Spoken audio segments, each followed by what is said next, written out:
생각의 참 모습. 생각이라는 것을 한번 살펴봅시다. 당신은 어떤 생각을 할지 자신이 선택한다고 생각합니까? 어떤 생각을 해야겠다고 선택하면 그 생각이 떠오르는 것입니까? 아니면 그저 생각이 나는 것입니까? 단 한 생각도 당신이 해야 하겠다고 결정한 적이 없다면 그것을 과연 당신의 생각이라고 할 수 있을까요? 그것이 당신 것이 아니라면 어떻게 그것을 당신의 책임 아래 이루어진 생각이라고 할 수 있겠습니까? 생각은 하는 것이 아니라 나는 것입니다. 생각은 그저 나타나는 것일 뿐입니다. 생각의 본래 성격이 어떠한지, 어디에서 비롯되는지 알아차려 보십시오. 그리고 자세히 한번 들여다보십시오. 당신의 생각들 중 어느 정도가 진실입니까? 그것들은 과연 믿을만 한가요? 당신의 생각들 대부분이 거짓이고 믿을 만한 안내자가 아니라는 사실을 깨닫는다면 당신은 그것들의 흥미를 잃어버릴 것입니다. 어떤 생각은 유용합니다. 거기 양념 그릇 좀 줄래요? 같은 말은 쓸모가 있습니다. 하지만 대부분은 실체도 없고 목적도 없기 마련입니다. 이 사실을 알아차린다면 더 이상 그런 것들과 소모전을 벌일 필요가 없습니다. 실체가 없는 것들로 지금 이 순간의 풍요로움을 빼앗길 필요는 없습니다. 생각과 지금 이 순간의 차이는 환상과 현실의 차이와 같습니다. 환상은 멋진 것일 수 있지만 현실이 지닌 활기 넘침과 생생함과 차원 수는 결코 가질 수가 없습니다. 사실 생각은 우리 자신과 지금 이 순간 사이에 환상의 층을 형성해 구름처럼 현실을 덮어버립니다. 아무리 기분 좋은 공상이나 꿈일지라도 생각은 일종의 베일과도 같아서 이 순간의 진정한 아름다움을 보지 못하게 가려버립니다. 생각이란 지금의 깨어진 사금파리 한 조각 같은 것일 뿐이어서 거기에 너무 집중하면 지금 일어나고 있는 다른 모든 것을 놓치게 됩니다. 모든 것에 깨어있는 것이 중요하다는 말씀이시군요. 그렇다면 생각이라 불리는 이 환상에도 깨어 있어야만 하겠군요. 그렇습니다. 그러면 누가 그런 생각들을 하고 있는지를 자세히 살펴보는 것이 가능합니다. 모든 생각들이 나의 것이 아님을 솔직하게 인정하기만 하면 됩니다. 지금 이 순간을 실제로 들여다보면 당신은 나라고 할 만한 것을 찾아낼 수가 없습니다. 생각들에 완전히 깨어 있을 때, 그렇다고 생각들이 바뀌지는 않지만 완전히 깨어 있을 때 당신은 다른 모든 것, 즉 거대한 신비의 나머지 것들에 더 잘 깨어 있을 수 있습니다. 생각이란 결국 경험의 한 부분에 지나지 않는다는 사실을 인정할 때 생각은 자연스레 보조 역할의 수준으로 물러나게 됩니다. 생각은 편리한 도구일 순 있어도 절대 이야기 전체가 될 순 없습니다. 물론 마음은 이런 강등의 반발에 소동을 피울 것이 뻔합니다. 그런 마음의 소동에조차 그저 깨어 있어 보십시오. 그럴 때 어떤 일이 일어나는지 알아보십시오. 그러면 생각 자체가 또한 놀라운 신비라는 사실을 깨닫게 될 것입니다. 마인드 게임.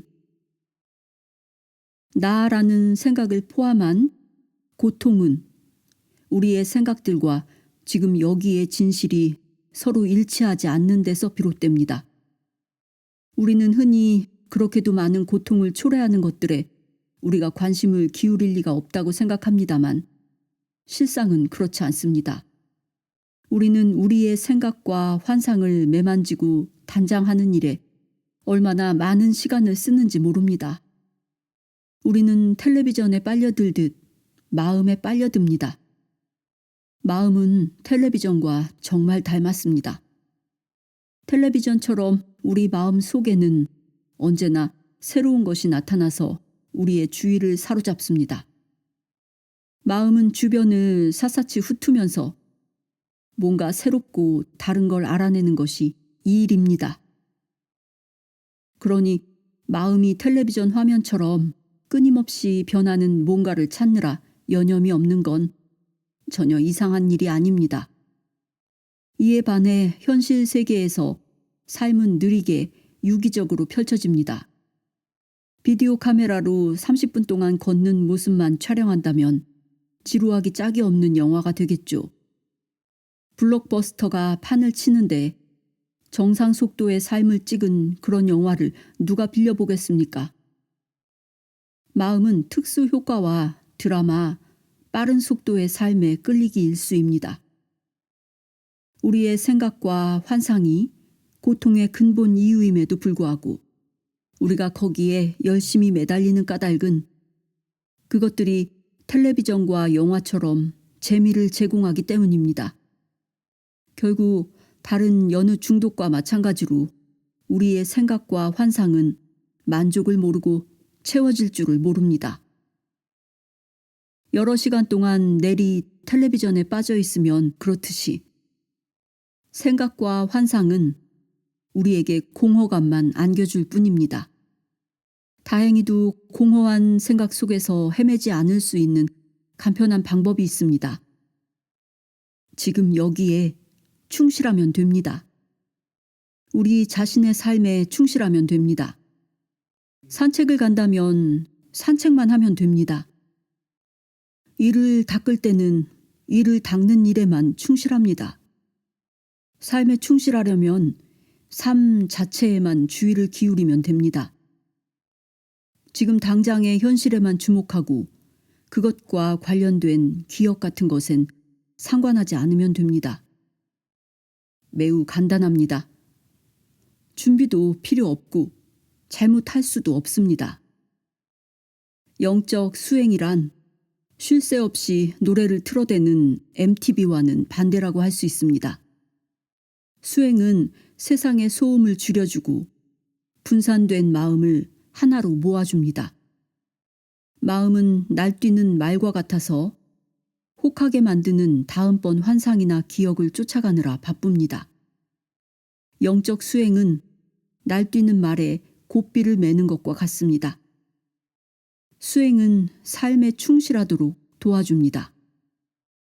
놀라운 것은 삶에 충실한 것 자체가 참으로 큰 만족감을 준다는 것입니다. 그것은 과자를 많이 먹는 것과 영양식을 먹는 것의 차이라고 할 수 있습니다. 내게 늘 가르침을 주시는 스승 리처드 클라크께서는 언젠가 이런 말씀을 하셨습니다. 우리를 근본적으로 채워줄 수 없는 것들은 먹어도 계속 갈증만 나게 할 뿐입니다. 라고. 마음은 우리를 만족시킬 수 없습니다. 마음은 우리에게 자양분을 줄 수 없습니다. 이 순간에 교묘히 편집된 몇 가지 판본이 아니라 이 순간의 모든 것을 있는 그대로 받아들이는 한 마음에는 지금 이 순간과 비교할 만한 것이 아무것도 없습니다. 지금 이 순간에 충실한 것, 그것이 바로 우리 모두가 진정한 자양분과 생생한 살아있음을 찾을 수 있는 지점입니다. 어떤 기억이나 환상도 지금 여기에 존재하는 기쁨에는 감히 미치지 못합니다. 마음은 항상 혼돈스러운데도 왜 우리는 마음이 하는 말에 귀를 기울이는 것일까요? 한 가지 물어보지요. 당신의 마음은 항상 혼돈스럽습니까? 갈수록 더욱더 혼돈스럽습니다. 진리를 향한 열망, 당신 자신의 진정한 본질을 알고자 하는 열망이 시작될 때 마음은 많은 시간을 혼돈 속에서 보내게 됩니다. 당신은 왜 자꾸만 마음으로 돌아가려고 할까요? 습관입니다. 그렇습니다. 바로 그것이 진실입니다. 지금 이 순간 가슴은 깨어 있습니까? 틀림없이 그럴 겁니다. 마음도 거기까지는 알 수 있습니다. 자, 말해보세요. 당신이 원하는 것은 무엇입니까? 자유입니다. 하지만 저는 포기하는 것이 또 놓아버리는 것이 두렵습니다. 저는 변화가 두렵습니다. 자유로워지기를 얼마나 간절히 원하고 있나요? 그것은 그렇게 많은 시간을 혼돈스러워하면서 보낼 만한 가치가 있나요? 만일 마음이 진리를 경험하는 방식이 원래 그와 같다면 어쩌겠습니까? 최종적인 삶이 존재한다는 의미로는 절대 혼돈이 해소되지 못한다면 어쩌겠습니까? 그래서 알지 못함만이 갈수록 점점 더 커진다면 어쩌겠습니까? 끔찍하군요. 마음에게는 그것이 매우 끔찍한 일일 겁니다. 자기 역할이 점점 줄어들기 때문이죠. 그건 꿈도 희망도 욕망도 놓아버려야 한다는 뜻입니다. 그건 가치 있는 일인가요?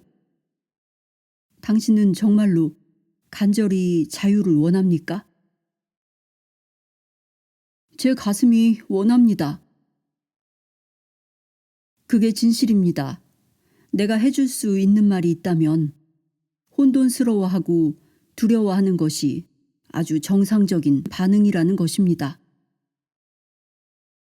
그렇군요. 알겠습니다.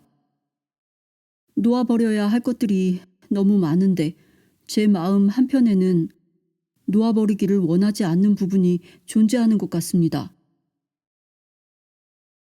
더 단순화 시켜봅시다. 지금 당신이 놓아버릴 것이라고 말하는 모든 것들 중에 어떤 것을 당신은 정말로 가져본 적이 있나요? 어떤 것도 가져본 적이 없군요. 산타클로스에 대한 믿음도 놓아버려야만 했나요? 아니요. 하지만 때가 되면 산타클로스에 대한 진실에 눈을 뜨기 마련입니다. 진실에 눈을 떴다고 해서 실제로 잃어버렸나요? 산타클로스에 대해 환상을 품었지만 정말로 실제하는 무엇을 가졌던 건 아니죠. 놓아버리기라고 하니 엄청 힘든 일 같지만 당신이 정작 놓아버려야 할 건 뭘까요? 바로 수많은 관념들 뿐입니다. 어떻게 하면 더 행복해지고 깨달음이 더 깊어질 수 있을지 알아내도록 마음이 우리를 도와줄 것처럼 생각하기 쉽지만 사실은 정반대라니 재미있군요. 우리는 마음의 소리에 귀 기울이느라 너무 바빠서 지금 이 순간에 존재하는 걸 놓쳐버립니다. 지금 이 순간이야말로 삶을 경험할 수 있는 유일한 곳인데도 말입니다. 마음은 너무나 영리해서 지금 이 순간은 최고로 멋진 장소가 아니라고 우리를 설득해서 늘 다른 환상이나 관념 속을 헤매게 만듭니다. 이건 아이러니가 아닐 수 없습니다. 이런 게 거대한 신비라니 참으로 재미있습니다. 마음을 악당으로 몰아붙이기는 쉬운 일입니다만 마음이 문제가 아니라 사물을 머리로 분별함으로써 우리가 자유로워질 수 있다는 잘못된 관념이 문제입니다. 마음을 악당으로 몰아가면 우리는 마음을 마음으로 채찍질하고 있는 것이고 그럼으로써 여전히 지금 이 순간에 있지 않게 됩니다. 이 순간을 껴안는 일, 전 존재로 이 순간 속에 뛰어들어서 거기에 나타나는 모든 것을 긍정하고 받아들이는 일은 마음과 함께라도 이루어질 수 있는 일입니다. 분별하려고 애쓰면서 마음이 날뛸 때 우리는 거기에 대해서조차 와, 저것 좀 봐. 정말 놀라운 일이야. 라며 호기심을 발휘할 수 있습니다. 마음은 1분의 천리길을 달려가면서 이 순간의 수백만 가지 다양한 변화 속을 통과합니다. 우리가 마음이라고 부르는 거대한 신비의 이런 표현을 뭐라고 해야 할까요? 그것은 거대한 신비의 질주 같은 것입니다. 내가 강조하고 싶은 것은 마음을 굳이 버릴 필요가 없다는 점입니다. 마음은 멈추거나 없앨 필요 없으며 그렇게 할 수도 없습니다. 마음과 싸우지 않는다면 마음의 분주하고 강박적인 행위들과 더 이상 맞서 싸우지 않는다면 마음을 알아차리는 일에 호기심을 가질 수 있게 됩니다. 우리가 내 마음이라고 할 때 그것은 과연 무엇을 가리키는 말일까요? 내 마음이라고 할 때에 나는 누구입니까? 누가 마음을 가진 것입니까? 마음을 가진 나는 어떻게 생겨먹은 존재입니까? 마음이란 한시도 쉴 줄을 모르고 온갖 일에 참견하며 말썽을 일으키는 호기심 많은 원숭이 조지와 같습니다. 원숭이 조지는 1940년대에 출간된 한스 아우구스토 레이의 그림책 시리즈 속의 주인공이다. 마음을 우리 자신으로 생각하는 것, 또 마음이 우리에게 말해줄 중요한 뭔가를 가지고 있다고 생각하는 것이 문제군요. 그것이 유일한 문제임을 명확히 하는 것이 좋겠죠. 마음 자체는 문제가 아닙니다. 원숭이들은 너무나 날쌔고 영리합니다. 아무리 눈을 떼지 않고 지켜보고 있어도 금세 말썽을 일으키곤 합니다. 어쩌다 한 번씩은 쓸모있는 걸 내놓기도 하죠. 그리고 대부분은 쓸모없는 여흥거리들이죠. 마음은 우리에게 결코 전체 그림을 보여주지 않을 것입니다. 그러니 마음을 가진 이것은 누구입니까? 또 무엇입니까? 그것은 큰 나입니다. 그 모든 것을 다 알아차리는. 그게 무엇이죠? 저는 알지 못합니다. 마음은 알지 못합니다. 당신은 알지 못하지만 그것은 지금 여기에 존재합니다. 모든 이들이 이것에 대한 지각을 가지고 있으므로 이것은 숨겨진 무엇이 아닙니다. 마음을 가진 것은 누구입니까? 마음은 거기에 대해 말할 수 없습니다.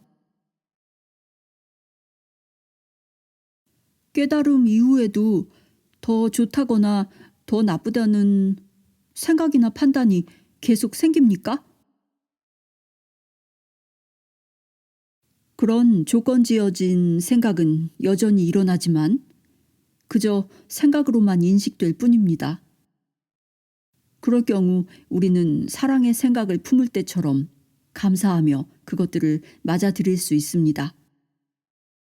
감사로 판단을 맞아들이면 그것은 끈적끈적한 덫이 아니라 아직 보이지 않는 무엇인 거대한 신비로 가는 입구가 될 수 있습니다.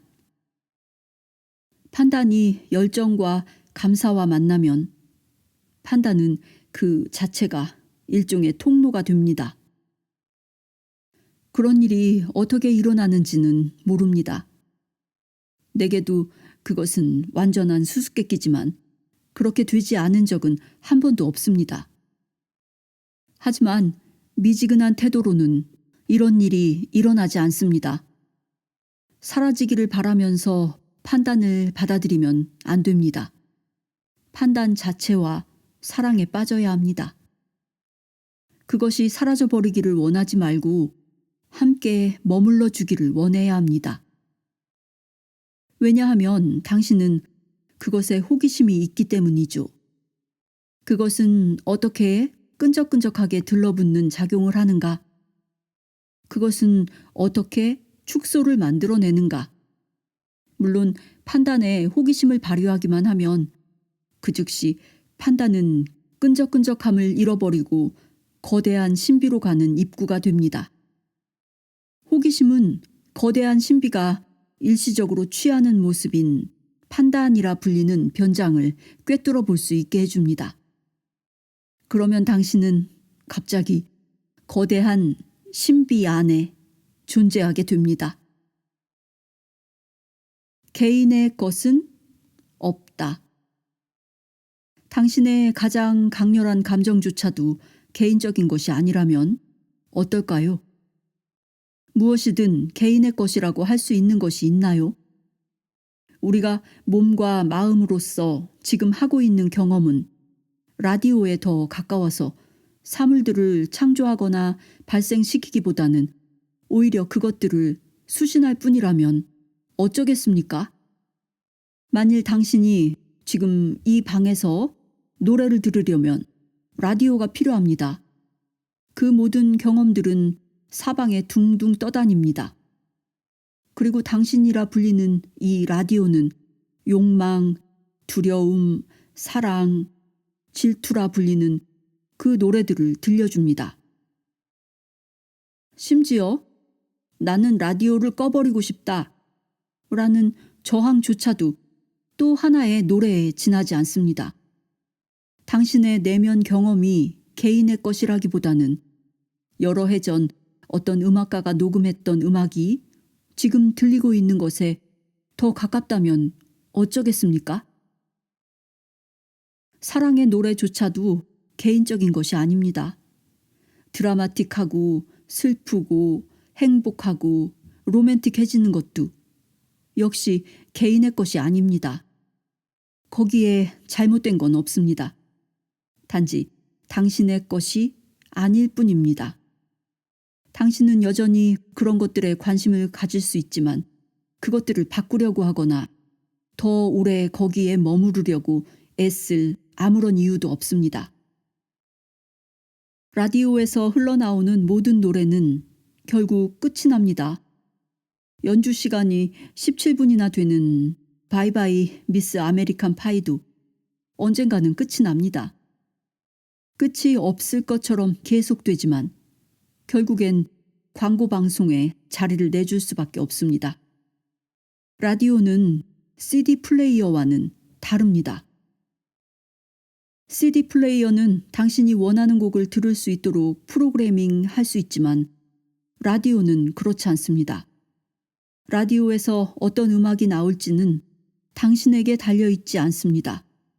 어떨 때는 행복한 노래가, 어떨 때는 슬픈 노래가, 또 어떨 때는 신나는 노래가 나옵니다. 거대한 신비는 너무나 지혜로워서 지금 이 순간 무슨 노래를 틀어야 하는지 알고 있습니다. 무슨 노래를 들려줄지는 거대한 신비가 결정합니다. 그리고 일단 노래가 나오기 시작하면 당신은 그것을 붙잡아 둘 수 없습니다. 나오는 동안에는 그저 들어주는 것이 당신이 할 수 있는 최선입니다. 그것이 당신이 할 수 있는 전부입니다. 역설적이게도 당신이라 불리는 이 라디오에서 일어나는 모든 것이 당신 개인과 무관한 것이라는 인식은 일어나는 것들에 훨씬 더 쉽게 주의를 기울이도록 해줍니다. 개인적인 것들이 아니기에 망설일 이유가 하나도 없기 때문이죠. 또 하나의 크나큰 수수께끼는 이 라디오에서 흘러나오는 걸 누가 무엇이 인식하느냐 하는 것입니다. 이어서 더 기이한 의문이 제기됩니다. 라디오에서 나오는 것과 라디오에서 나오는 걸 인식하는 무엇 사이에 어떤 경계가 존재할까요? 라디오를 들으면서 그 모든 것을 경험하는 무엇은 경험 자체와 실제로 분리되어 있는 것일까요? 이 곡들을 듣고 있는 누구는 이 거대한 신비와 분리되어 있지 않은 것이 분명합니다. 그렇다기보다는 이 노래들도 거대한 신비로부터 흘러나오고 듣는 행위 또한 똑같은 거대한 신비로부터 흘러나옵니다. 모든 것이 그 안에서 일어나는 신성한 존재라는 거대한 마당이 있습니다. 놀라운 점은 이 마당은 알매 장소가 아니라 깜짝깜짝 놀라는 발견의 장소라는 것입니다. 무슨 노래가 나올지는 미리 알 수 없습니다. 다음 노래가 시작되는 순간에만 발견할 수 있을 뿐입니다. 암과 알지 못함. 두 종류의 알미 존재합니다. 하나는 과거에서 온 알무로 여기에는 우리가 읽거나 들은 모든 것이 포함됩니다. 우리는 우리가 안전하다고 느낄 수 있을 정도로 충분한 지식을 모으기 위해 시간과 에너지를 쏟아붓습니다. 우리는 살면서 무슨 일을 겪든 뭘 어떻게 해야 할지 안다고 느낄 만큼 확고한 알을 얻기를 갈망합니다. 하지만 삶 속에서는 언제나 우리가 알고 있는 것을 넘어서는 뭔가가 닥쳐오기 때문에 여기서 말하고 있는 이런 종류의 알은 흔히 아무 쓸모도 없습니다. 그러나 암보다 훨씬 더 단순하고 지혜로운 알미 있습니다. 지금 이 순간의 암, 가슴의 알미 바로 그것입니다. 당신의 어떤 부분은 그냥 압니다. 지금 이 순간의 알은 삶으로부터 당신에게 실제로 다가오고 있는 것에 깨어 있습니다. 이것은 미리 아는 알미 아니라 지금 이 순간에 실제로 일어나고 있는 것을 만나기 위해 생겨나는 알미입니다. 이것은 다른 종류의 알에 근거한 선입견이나 완고함 없이 무엇이 일어나든 거기에 깨어 있는 것입니다. 새로운 무엇이 일어나자마자 거기에 참여하는 것입니다. 이때 과거의 알은 아무 쓸모가 없어집니다. 지금 이 새로운 순간에는 한순간 전에 알았던 것이라도 더 이상 아무런 유익함이 없습니다. 당신이 잘 알고 있다고 생각하는 사람이라도 지금 이 순간에는 과거의 그 사람이 아니므로 당신은 지금 그 사람을 알고 있는 것이 아닙니다. 그가 어떤 사람인지 수많은 기억과 생각은 가지고 있을지 모르지만 지금 이 순간에 그 사람을 알기 위해서는 실제로 그 사람과 지금 함께하면서 그 사람이 변하고 있음을 알아차려야만 합니다. 왜냐하면 사람은 늘 변하기 마련이니까요. 이처럼 지금 여기에 충실한 것은 당신을 어리석게 만드는 것이 아니라 완전히 깨어있게 만들고 슬기로워지게 만듭니다. 지금 일어나고 있는 것에 대해 아무 선입견도 갖지 않는다면 당신은 지금 이 순간 일어나고 있는 것을 충분히 잘 알아차릴 수 있습니다. 다시 말해 이것은 당신이 알고 있는 것보다 알의 근원을 더 신뢰한다는 뜻입니다. 이미 알고 있는 것을 믿는다면 당신은 끝없이 방황할 수밖에 없습니다. 그것은 누군가가 의자를 치워버렸는데도 거기에 늘 있었다는 기억 때문에 앉으려다 엉덩방아를 찢는 것과 같습니다. 삶의 근원은 당신이 지금 이 순간 알아야 할 필요가 있는 모든 것을 당신에게 제공해 줍니다. 그것은 당신이 알기를 원하는 것일 수도 있고 원하지 않는 것일 수도 있습니다. 당신이 어제 알았던 것과 비슷한 것일 수도 있고 아닐 수도 있습니다. 하지만 당신이 이 순간 알 필요가 있는 모든 것은 지금 여기에 모두 존재합니다. 나는 다른 종류의 알미 나쁘다고 말하려는 게 아닙니다. 최고의 영적 수행은 전두엽 절제 수술을 받은 것처럼 아무 생각도 없어야 한다고 말하려는 것이 아닙니다. 나는 단지 매 순간 나타나는 생동감 넘치는 알을 당신이 과거로부터 아는 것보다 더 신뢰하라고 권할 따름입니다. 당신이 실제로 알 수 있는 유일한 것은 지금 이 순간의 진실뿐입니다. 삶의 순간들은 대개 아주 평범합니다. 그래서 이 경이롭고 생생한 근원의 암도 흔히 몹시 평범하여 언제나 심오하지도 않습니다. 이따금 심오할 때도 있지만 다음 순간, 예를 들어 당신이 통장 잔고를 맞춰야 할 때 그건 아무 도움도 안 됩니다. 그러면 당신은 다시 이 순간의 진실에 자신을 내맡겨야 합니다. 이때 진실은 3 더하기 4는 7이라는 단순 계산일지도 모릅니다. 만약 당신이 그래, 모든 건 하나야. 그러니 그냥 하나만 입금해야지 라는 식으로 부지런히 생각을 굴린다면 당장 은행과 문제가 생길 것입니다. 사실 우리는 주어진 시간 가운데 99%를 이런 타고난 근원의 알에서 나오는 행동을 하면서 살아갑니다. 우리 몸은 이 타고난 알므로 인해 숨을 쉴 줄 압니다. 이 타고난 지혜는 우리 기억이나 다른 지식을 무시하지 않습니다. 하지만 다른 지식이 타고난 암과 반대로 될 때는 그것의 정당성을 인정해 주지 않습니다. 예를 들어 자동차를 운전하여 집으로 돌아가는 경우처럼 그런 지식을 적용할 수 있을 때 타고난 지혜는 그것을 이용합니다. 우리가 이 더 뿌리 깊은 알을 외면하는 한 가지 이유는 그것이 알미 아닌 것처럼 느껴지기 때문입니다. 어떤 선입견이나 예단 없이 여기에 존재할 때 왠지 알지 못하는 듯한 느낌이 듭니다. 매 순간 우리는 지금이라는 알지 못함의 장소로 되돌아가며 바로 그때 지금을 만나기 위해 알미 일어납니다.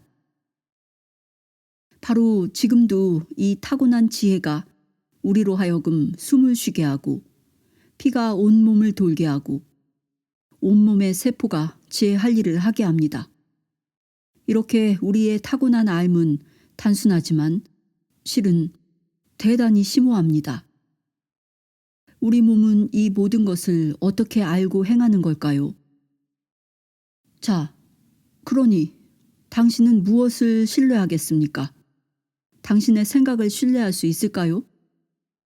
당신이 생각하기에 당신이 알고 있다고 여기는 걸 과연 신뢰할 수 있을까요? 아니면 당신의 생명을 내내 유지해온 것, 눈을 깜빡거릴 필요가 있을 때마다 즉시 깜빡거리게 할 정도로 지혜로운 그것을 믿어야 할까요? 여태까지 당신이 가장 지혜로웠던 순간은 바로 지금 일어나고 있는 것들에 깨어 있을 때였습니다. 지금의 진실에 깨어 있을 때는 해야 할 일이 너무나 명백합니다. 하지만 그러자면 믿음이 필요합니다. 왜냐하면 알은 지금 이 순간이 스스로 모습을 드러내기 전까진 나타나지 않으니까요. 이 둘은 늘 함께 도착합니다. 믿음이란 반드시 이루어져야 하는 것이나 일어났으면 하고 바라는 것에 대한 생각에 주의를 기울이거나 또는 당신이 하게 될 말과 행동을 미리 헤아리며 애쓰는데 주의를 기울이는 것이 아니라 지금 있는 것에 주의를 기울이는 것입니다. 기대 속에서 하는 그런 것들에는 경이란 없는 법입니다. 좋은 소식은 심지어 당신이 그것을 신뢰하기 이전에도 이 뿌리 깊은 알미 내내 완벽하게 작동해왔다는 사실입니다. 당신이 그것을 신뢰하고 거기에 모든 것을 내맡길 때, 그렇지 않을 때와 다른 점이 있다면 더 이상 고통을 겪지 않게 된다는 것입니다. 반면에 어떤 일이 어떤 식으로 되어야만 한다거나 어떻게 일어나기를 바란다는 생각들에 매달린다면, 즉 통제하고자 한다면, 이 타고난 지혜는 그래도 여전히 당신이 있어야 할 필요가 있는 곳으로 데려다 주겠지만 거기에 대해 머리를 굴리느라 바쁜 까닭에 그만큼 당신은 고통을 당하게 될 것입니다. 좋은 소식은 이러한 타고난 지혜는 당신이 더하거나 행하거나 통달해야 할 무엇이 아니라는 점입니다. 그것은 있는 그대로의 당신 자체입니다. 무엇을 해야 할지 제가 어떻게 아나요? 어떤 생각이 일어나든 말든 거기에 관심을 갖지 않으면 마음이 아닌 다른 곳에서 신비하게도 알미 나타납니다. 한번 시험해 보십시오. 애쓰지 말고 욕구나 계획 같은 걸 다 놓아버리고 깨어있다는 것이 어떤 것인지를 스스로 찾아보십시오. 그런 것들 없이 깨어있을 때 알은 저절로 나타납니다. 그 알미 어떤 것인지 당신을 어디로 데려다 줄지는 미리 알 수 없지만 말입니다. 개인적인 계획이나 시간과 노력의 투자 없이 삶 자체에 깨어있을 때 무슨 일이 일어나는지를 알아차리는 건 신기한 일입니다. 어떤 일이 어떤 방식으로 이루어져야만 한다는 식으로 더 이상 애쓰지 않으면 당신은 온전히 자유로워집니다. 어떤 고통도 받지 않게 됩니다. 매 순간 절벽 바깥으로 걸음을 내딛는 기분일 것입니다. 왜냐하면 당신은 신비로운 현재로 끝없이 떨어져 내리고 있을 테니까요.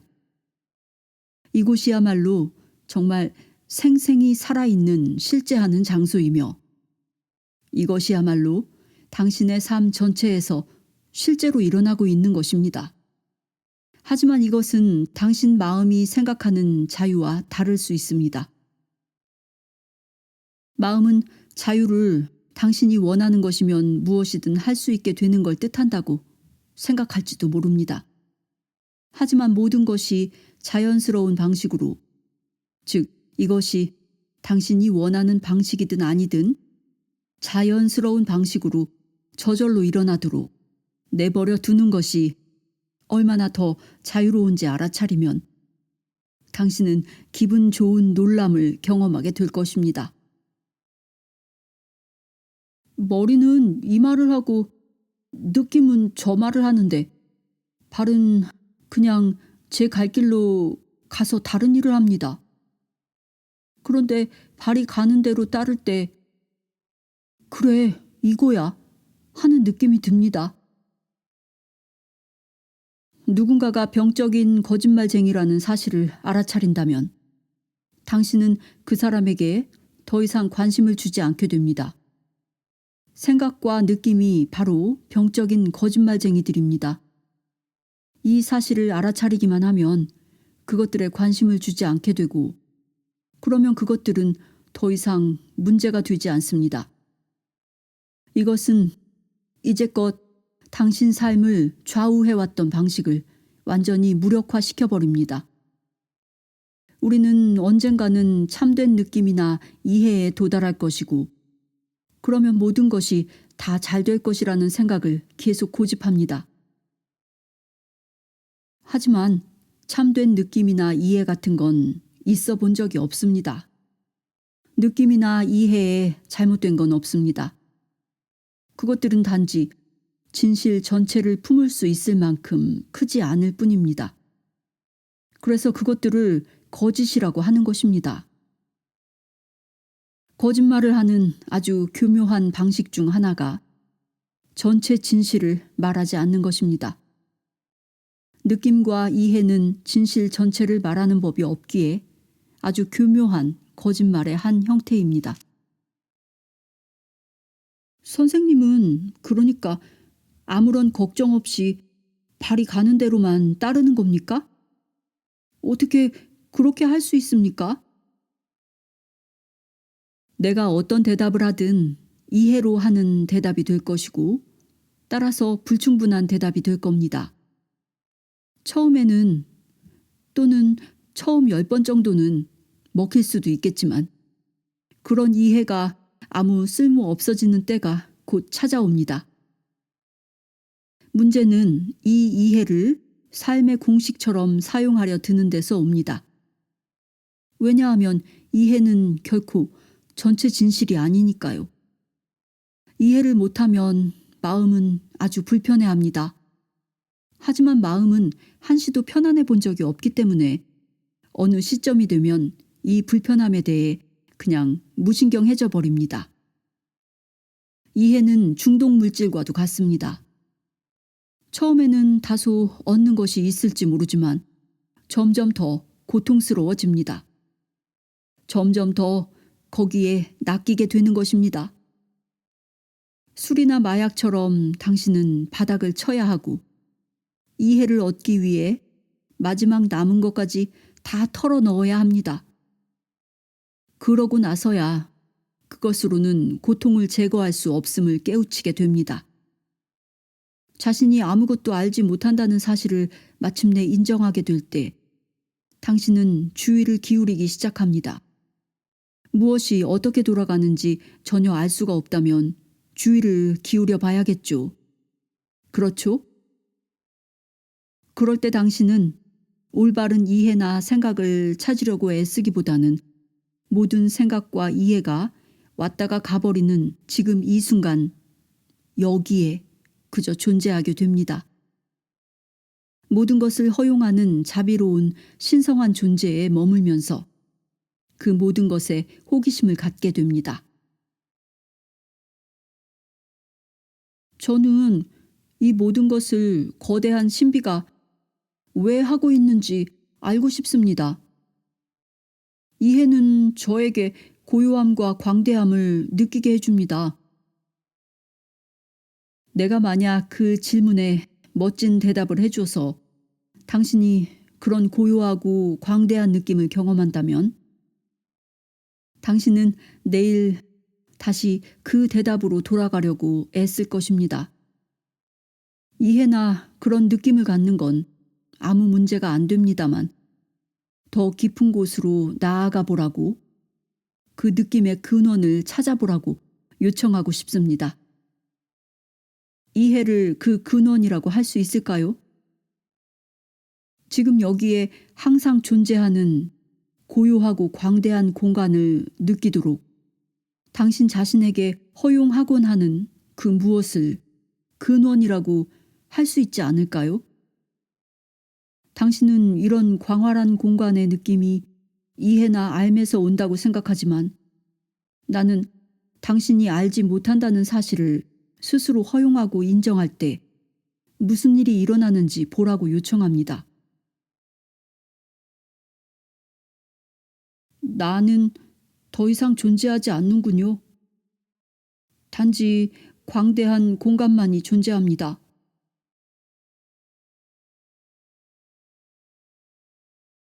이해하려고 애쓰는 것보다 더 간단하지 않습니까? 그냥 그 광대한 공간으로 곧장 가십시오. 그것이 핵심이라면 차라리 우리 모두 무심해지는 게 어떻습니까? 나는 거기에서 멈추라고, 무심해지라고 말하는 것이 아닙니다.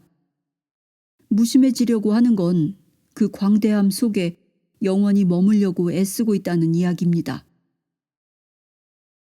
아무리 애써도 당신은 그렇게 할 수 없을 것입니다. 한두 주일 동안 그렇게 하려고 애를 쓴다면 누군가가 문을 두드리며 집세를 달라고 요구할 것입니다. 냉장고가 텅 비게 될지도 모르죠. 그 모든 것을 알아내려고 애쓰거나 좋은 느낌을 유지하려고 애쓰기보다는 광대한 공간을 느끼는 것이 누구 또는 무엇인지 호기심을 가져보십시오.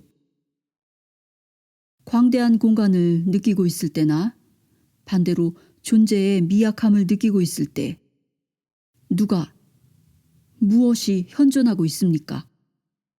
무엇인가를 선연하게 이해했을 때나 혼돈에 휩싸였을 때 누가, 무엇이 현존하고 있습니까? 그 모두에 항상 현존하고 있는 것은 누구입니까? 또 무엇입니까? 똑같은 의식이지만 한쪽은 막혀 있습니다. 그냥 살펴보기만 하십시오. 당신이 막혀 있다라고 부르는 상태라고 해서 거기에 더 열등한 의식이 실제로 존재하기라도 한단 말입니까? 막혀 있다는 느낌이나 생각이 들 수도 있지만 여전히 광대함과 미약함 모두를 알아차리는 의식이 존재합니다. 그렇지 않습니까? 의식이라는 게 도대체 뭐가 그렇게 대단합니까?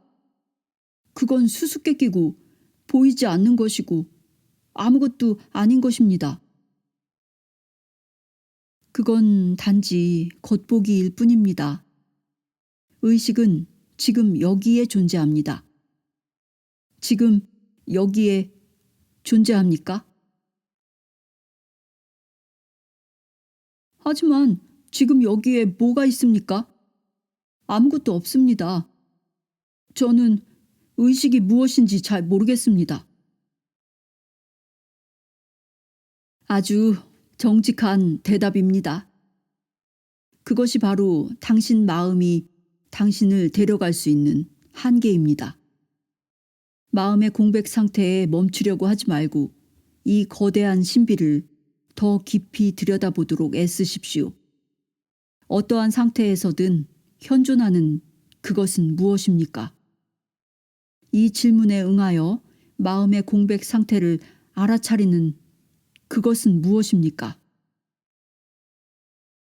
그건 꼭 저를 갖고 노는 사기꾼 같습니다. 그것이 갖고 노는 건 분명 당신입니다. 놀림의 대상은 순전히 당신입니다. 그것은 일정한 방식으로 노는 장난꾼 같긴 한데 저는 그것을 알아차리지 못하겠습니다. 당신은 그것을 알아차리지 못한다고 했지만 만약 그렇다면 그것에 대해 방금 어떻게 말할 수 있었겠습니까? 당신이 나라고 부르는 것, 곧 놀림의 대상이 되는 것과 놀리고 있는 것 사이에 어떤 경계가 실제로 존재합니까? 의식 속에서 당신은 이런 경계를 찾을 수 있습니까? 아니면 의식은 어느 쪽이든 다 존재합니까? 어떤 경계도 없습니다. 우리는 모두 답을 찾기를 바라면서 영적인 길을 걸어왔습니다. 재미있는 건 답은 결코 핵심이 아니라는 점입니다. 핵심은 질문과 더불어 아주 즐겁게 노는 것입니다. 핵심은 최종 이해 같은 건 존재하지 않는다는 이유만으로 거대한 신비를 가로막지 않는 것입니다. 그러다 보면 놀라울 정도의 이해들이 거대한 신비로부터 나오지만 신비 자체는 여전히 신비로 남아 있습니다. 그럼 언제나 닿을 수 없는 상태로 남아 있는 것인가요? 닿을 수 없다고 말할 순 없지만 마음으로는 그걸 파악할 수 없습니다. 결국 그것을 인식하는 걸 넘어서야 하고 그것을 경험하는 것조차 넘어서야 합니다. 거대한 신비로서 존재하려면 말입니다. 거대한 신비와 분리된 작은 나는 없습니다. 이러한 탐구에 진지하게 참여한다면 당신은 그 모든 것이 거대한 신비임을 발견하게 될 것입니다.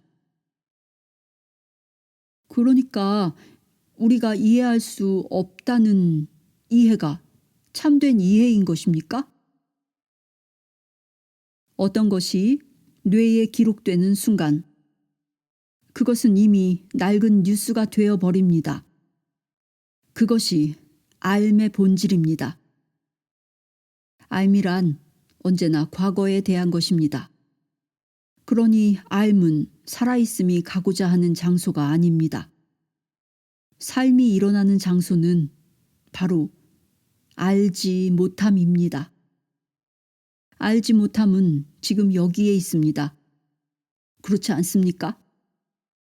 그 주위를 빙빙 맴돌기는 쉽지만 여기에서 쉴 때마다 그것은 거기 존재합니다. 그러니 항상 현존하는 건 무엇입니까? 또 누구입니까? 모르겠습니다. 좋습니다. 이러한 알지 못함의 장소와 만날 때 마음은 그것이 깨달음이나 진리일 리 없다고 결론 내려버립니다. 그러면 우리는 거기에서 돌아서서 대신에 우리가 알 수 있는 무엇인가를 찾게 됩니다. 당신이 정말 알지 못한다면 당장 무슨 일이 일어날까요? 저로서는 받아들이기가 어렵습니다. 좋습니다. 알지 못함과 맞닥뜨리면 우리는 무슨 짓이든 하고 싶어지지만 바닥이 없는 것 같은 이 알지 못함을 그냥 인정하거나 반가이 맞아들여 보십시오. 그것은 항상 여기에 있으므로 나는 당신에게 권하고 싶습니다. 나는 알지 못한다는 것에 친밀해지고 호기심을 가져보라고 말입니다. 마음으로 그것이 무엇인지 알아내려고 애쓰기보다는 이 나는 알지 못한다라는 것을 계속 들여다보는 것이 훨씬 더 고요하고 편안합니다. 자신이 알지 못함을 인정하면 편안해집니다. 그냥 잠시 지금 여기에서 쉬어보십시오. 나는 알지 못한다 라는 이것이 얼마나 신비롭고 얼마나 풍요로운지 지금 여기에서 얼마나 많은 것들이 쓰러져 가고 있으며 쓰러져가는 그것들을 대신하기 위해 또 얼마나 많은 것들이 생겨나고 있는지 그냥 알아차려 보십시오. 하지만 쉬는 것을 잊지 마십시오. 당신은 그것을 머리로 헤아리려고 애쓰는 상태로 되돌아갈 필요 없습니다.